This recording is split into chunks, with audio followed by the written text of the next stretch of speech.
So Yasser Abu Shabab and his group were a significant and growing presence in Gaza. They opposed Hamas and they had a series of clashes with them. They were enemies, there's no two ways about it.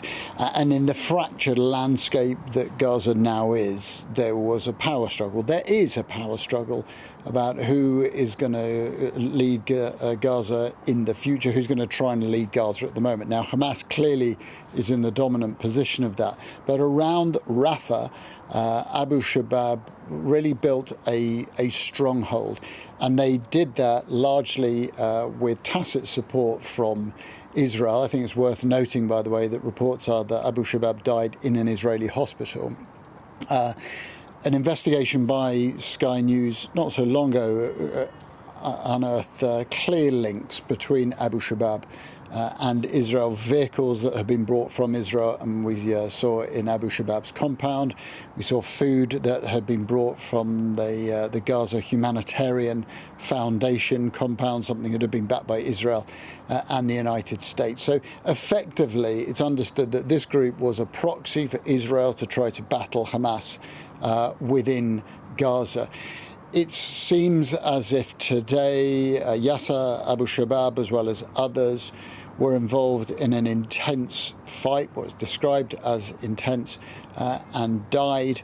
There are, as you would imagine at this moment, a variety of reports about how that happened, who provided information, and indeed how Hamas fighters would have got near Abu Shabab, bearing in mind the security cordon that he had around him.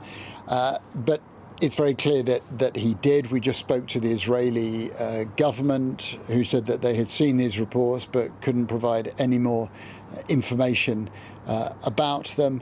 And as for what happens now, what sort of void is left behind, well, it's very likely that Yasser Abu Shabab's deputy will take over leading the group, and they will maintain their fight for dominance in that landscape. Now, remember that Gaza is at the moment divided into half by that yellow line. One half, where a fraction of the population is entirely under Israeli military control, and the best part of 2 million people, maybe slightly more, are really packed into the other half, tightly packed in.